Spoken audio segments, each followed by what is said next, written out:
Today we're going to be sewing a quick and easy top that's going to be great for spring and summer. Let's get started. Hi everyone and welcome back to the channel. My name is Brittany of BrittanyJJones.com. I'm a sewing content creator and pattern designer for Know Me Patterns. Today we're going to be following along with Simplicity 9757 and I'm going to be sewing view A on this pattern. This is an easy to sew quick pattern which I'm really happy about. I'm kind of in a little bit of a sewing rut and so I want to get myself out of that, and the best thing to do is to find easy patterns with not a lot of pattern pieces. You don't want to be overwhelmed when you're trying to kind of get yourself back into sewing. So this top right here, view A, only has 2 pattern pieces, which is perfect. And yeah, it's a really quick and easy top. I can definitely see myself wearing this for spring and summer, so I'm excited to stitch this up today. Before we get started sewing, I do want to give you all a quick update. I've been keeping you updated monthly on my progress with my other extracurricular creative activities.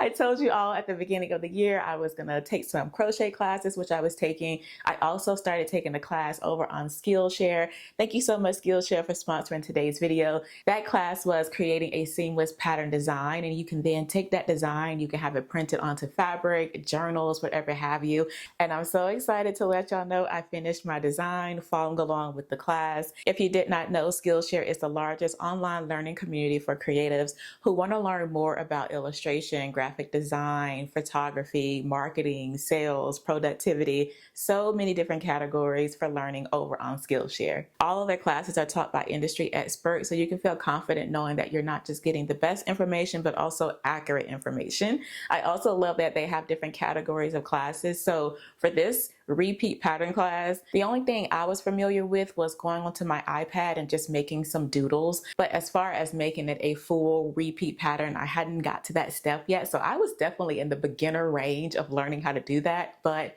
I did it and I'm so excited. So again, you can be a complete beginner and still walk through and follow the class. It's not too overly complicated. If you are more advanced and kind of just need a refresher, they do have advanced classes as well. So if you would like to join and browse all of the classes in different categories that Skillshare has to offer, the first 500 people to click the link in the description box will get a free 1-month free trial of Skillshare. Go ahead and join today. Let's go ahead and start sewing this top. Like I said, we're going to be following along to Simplicity 9757. I'm going to follow along with view A with the instructions. For sizing, I cut the size large. You will need some single fold bias tape. This is some tape that I'll be using here. You will also need a jersey needle because we're sewing with knit fabric. Make sure that you have a ballpoint jersey needle in your sewing machine. And for fabric, I'm using this lightweight. This is a viscose rayon blend knit here. It's really light. I like it. It's a 4-way stretch. It's going to be great for this top. Go ahead and cut out your 2 pattern pieces, transfer your markings, and let's start sewing. To begin, we're going to start working on our front pattern piece. Along the top edge here, this over arm curve along the top, you should have transferred a stitching line. So you should have transferred a little curve right here for your size. We're going to stitch right along that stitching line. And after we have it stitched, then we're going to clip right along the solid line. If you're not sure what lines I'm talking about, take a look back at your pattern piece. So right here, you can see there is a stitching line here. That's a dotted line. We're going to stitch along that line. And then you see there is a solid line that's going toward that stitching line. We will clip along that line, being sure not to clip through the stitching line. So again, if you did not transfer these markings here, or at least the stitching line, go ahead and transfer that. And then again, we will clip directly to the stitching line, being sure not to clip through it. And while you're at the machine, you can go ahead and do the same thing to the back. For the back, you should have transferred that same stitching line. We can go ahead and do both of those stitches now.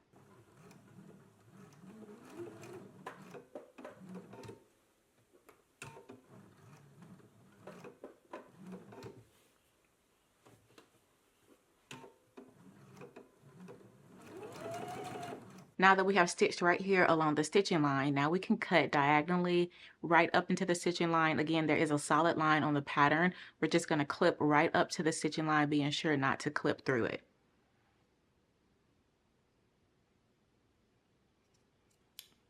Go ahead and put the back to the side. I put a little mark on this one to indicate my back pattern piece. The next step is to go ahead and turn over the self-facing on the front pattern piece. So this is the wrong side of the fabric. We're going to take this self-facing here and just fold it to the inside. And now we can give this a light press and we can baste these raw edges together.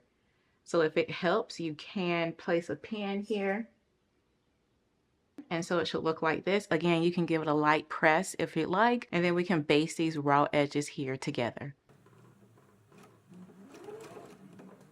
Now that we have basted the raw edges here for the front, this is what my inside here looks like. So again, this is the wrong side of my fabric.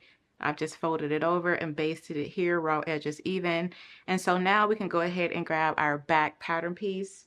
And so now with right sides facing, we are going to match up these shoulder seams and pin them in place. You want to match up your notch right here and pin. Now you can do this in this step, or if you prefer, you can do it in the next step. I'm going to go ahead and do it all together. So the next step, we're going to be taking the back self-facing and folding it over onto the front like so, and continue pinning. Again, if it's easier, you can stitch your shoulder seams first and then come back to fold over the back, but I think we can do it all in one step. Okay, I'm going to do the same thing to this side. Go ahead and match up your notches for your shoulder seam and pin in place. Grab the back self-facing and fold it over. All right, now that we have it all pinned, let's go ahead and stitch using a 5/8 of an inch seam allowance.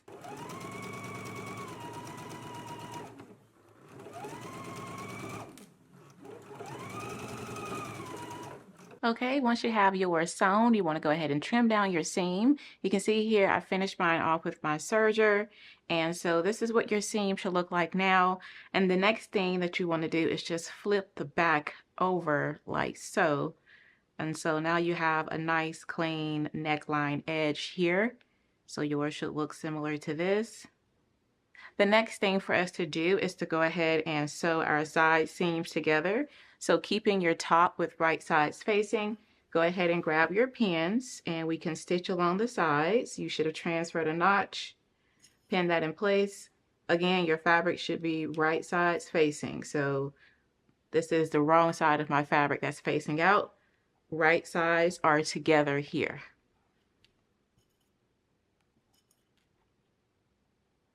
Now that you have your side seams pinned, we can go ahead and stitch using a 5/8 of an inch seam allowance, and I will finish off those seams with my serger. Let's go ahead and stitch using a 5/8 of an inch seam allowance.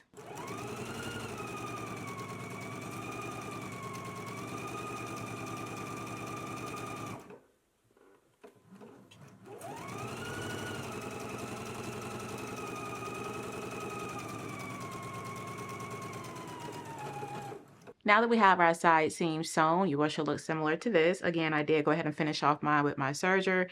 I did want to mention too that I have been using a straight stitch so far for this entire project. Sometimes I will do a straight stitch on all of my vertical seams, and then on my horizontal seams going across the body, I would do a zigzag stitch. So I just wanted to mention that in case you saw me using a straight stitch. I don't use a zigzag stitch throughout the whole project all the time. It really does depend on the fabric, the weight, the stretch, etc. So definitely make sure that you test your fabric to see if you need to use a zigzag stitch throughout the whole project, or if you can just do a straight stitch on your vertical seams or horizontal seams, whatever have you. Let's go ahead and move on to the next step, which is doing our armholes. You will need 1/2 inch wide single fold bias tape. But the first thing that we're going to do, you can go ahead and press out one end of your single fold bias tape. So it's 2 ends that are folded. If you'd like, you can go ahead and press out one end here. And then having your top right sides out, go ahead and flip this. Having raw edges even, I'm going to lap over right here a little bit of the bias tape right here at the side seam. So I'll just lap that over. I'll lap that over so that once this is sewn, we'll have a nice finished seam right here with the bias tape. So I just lapped over a little here. And I'm just going to go ahead and pin the raw edge of the bias tape to the raw edge of the armhole going all the way around.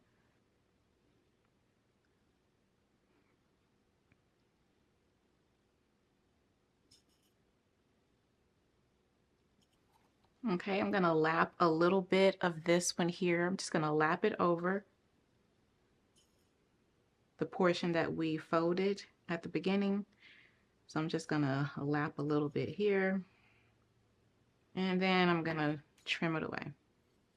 And I did leave a little extra just in case things shift around as I'm stitching. I do have a little extra here. So now once you have your bias tape pinned around, again, you have raw edges even, let's go ahead and stitch in a 3/8 of an inch seam allowance.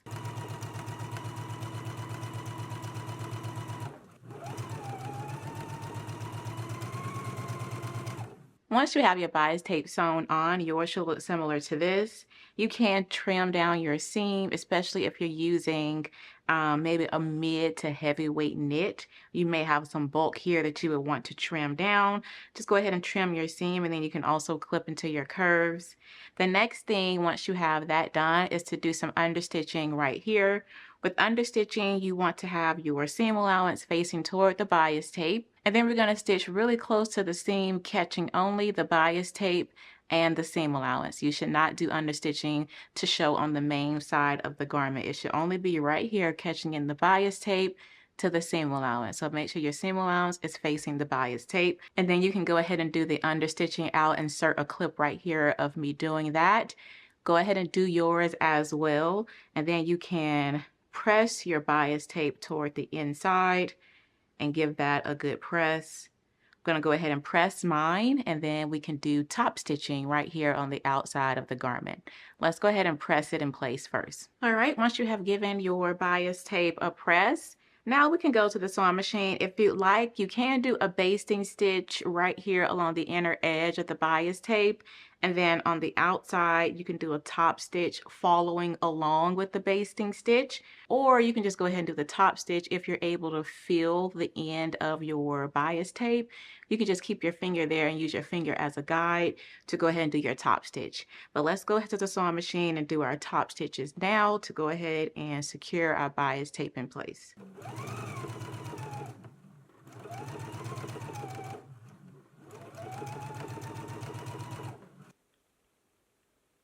Okay, now that we have our top stitching done here for our bias tape, this is what mine looks like here along the inside. Kind of bring it in closer. So that's what that looks like here, and how it looks along the outside. The last thing for us to do with this top is to do our hem. So you want to go ahead and press up 3/4 of an inch, give that a press, and then we can stitch 1/4 of an inch away from the edge using a straight stitch or a zigzag stitch. If you have a cover stitch, this would be a fantastic time to use that. Or you can also use a twin needle to finish off the lower edge of your hem. I'm just going to go ahead and stitch mine now.